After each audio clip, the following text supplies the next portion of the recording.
Hello बच्चों, कैसे आप सब लोग। ये वीडियो स्पेशली उन बच्चों के लिए है जो क्या सीएम इंटर के जून 26 एग्जाम में अपेयर होने जा रहे हैं।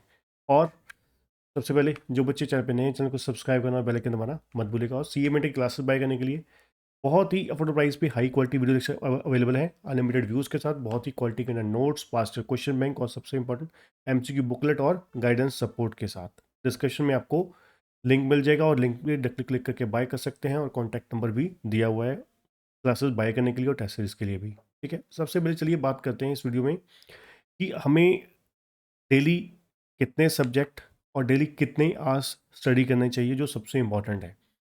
देखिए, अगर हम बात करें, अगर आप बोथ ग्रुप दे रहे हैं तो आपके पास 4 पेपर ग्रुप 1 के हैं, 4 पेपर ग्रुप 2 के हैं।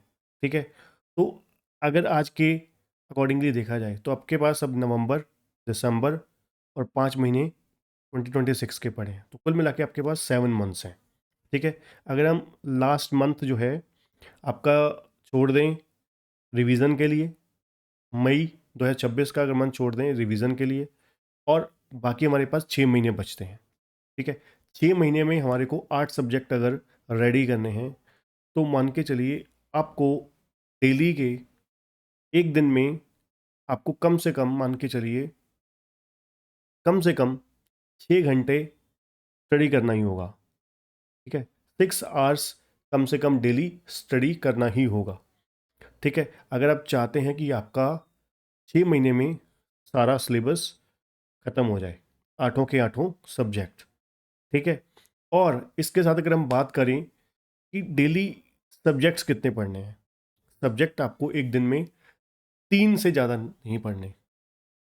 ठीक है, 3 से ज़्यादा सब्जेक्ट नहीं पढ़ने। अब ये 3-6-6 की रेशो का क्या लॉजिक है, देखिए, अगर हम बात करें, अगर आप एक टाइम पे 3 सब्जेक्ट स्टार्ट करते हैं तो 2-2 घंटे का टाइम शेड्यूल देते हैं, एक सब्जेक्ट को डेली 2 घंटे देते हैं।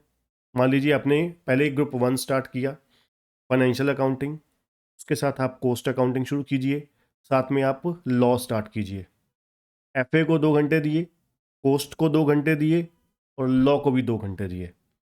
ठीक है, तो देखा जाए हमारे पास, अगर हम सिर्फ लेक्चर्स की बात करें, स्टडी, अगर आप लेक्चर्स देखते हैं तो आपके पास एक महीने में 60 घंटे के लेक्चर आपने हर सब्जेक्ट के देखे। ठीक है, तो तकरीबन तकरीबन आपके 1.5 से 2 महीने में, ठीक है, अगर आप 2 महीने भी लगा के चलिए, 2 महीने भी लगा के चलिए, तो आपके 2 महीने में आपका कंप्लीट ये 3 सब्जेक्ट पूरे हो गए। ठीक है, 2 महीने में आपका पोस्ट अकाउंटिंग हो जाएगा, मान लीजिए नवंबर और दिसंबर में आपका पोस्ट अकाउंटिंग हो जाएगा, फाइनेंशियल अकाउंटिंग हो जाएगा, और साथ में लॉ भी हो जाएगा। ठीक है, पहले 2 महीने में ये 3 सब्जेक्ट हो गए, फिर अगले 2 महीने में नेक्स्ट 3 सब्जेक्ट पकड़ोगे। ठीक है, अब देखा जाए, आपको भी पता है जो सबसे टाइम कंज्यूमिंग है, ये 2 सब्जेक्ट हैं, एक लॉ और एक फाइनेंशियल अकाउंटिंग।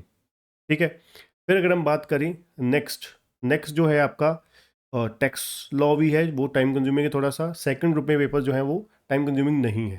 ठीक है, जैसे कि OMSM हो गया आपका, कॉरपोरेट और ऑडिट हो गया। ठीक है, ये इतने ज़्यादा, मैनेजमेंट अकाउंटिंग हो गया, FM और आपका BDA हो गया, ये इतने टाइम कंज्यूमिंग नहीं है। तो मतलब नेक्स्ट 2 महीने में आपके 6 महीने में आप कह सकते हो बड़े ही आराम से आपके सारे के सारे आठों के आठों पेपर खत्म हो जाएंगे, बिलो 6 मंथ हो जाएंगे, बिफोर 6 मंथ हो जाएंगे, अब मान के चलिए 5 से 5.5 महीने में। ठीक है, तो 30 अप्रैल से पहले पहले आपका बड़ा आसानी से, अगर आप ये तरीका अपनाते हैं, आपका बड़े आराम से आठों सब्जेक्ट खत्म हो जाएंगे। ठीक है, और बीच में आपको थोड़ा, अगर आप 6 घंटे से 7 घंटे का टाइम पीरियड कर देते हैं, तो बड़े आराम से आपको मान के चलिए 1 घंटा और एक्स्ट्रा आपके लिए डेली स्केड्यूल में रिवीजन के लिए आपके पास स्पेस अवेलेबल हो जाएगी। ठीक है, तो 1 घंटे के लिए आपके पास रिवीजन का भी टाइम बच जाएगा। ठीक है, तो उस 1 घंटे में आप डेली जो आपने पढ़ा, क्योंकि रिवीजन जो है बहुत ज़रूरी है, साथ साथ जो भी आप पढ़ोगे। ठीक है, मान लीजिए आपने 2 सब्जेक्ट 3 सब्जेक्ट खत्म किए पहले 2 महीने में। ठीक है, तो जैसे ही वो 3 सब्जेक्ट खत्म हुए, तो साथ साथ जो नेक्स्ट 3 सब्जेक्ट शुरू हुए, तो प्रीवियस 3 सब्जेक्ट्स की जो रिवीजन है वो पैरेलल चलने दीजिए।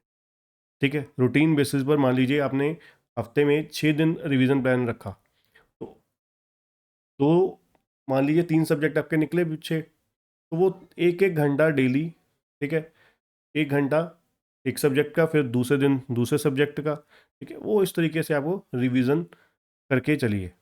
तो ये बेस्ट तरीका रहेगा अगर आप डेली 6 घंटे की स्टडी करते हैं और डेली के 3 सब्जेक्ट पढ़ते हैं, ठीक है। तो इससे ज़्यादा जो है वो होश पोश वाला काम हो जाता है कि चारों के चारों सब्जेक्ट आपने शुरू कर दिए। बहुत सारे बच्चे क्या करते हैं, सभी सब्जेक्ट एक साथ शुरू कर देते हैं। ये कॉलेज नहीं है, ठीक है, आपको यहाँ पे सब सिलेबस ख़त्म नहीं करना, पास भी होना है, ठीक है।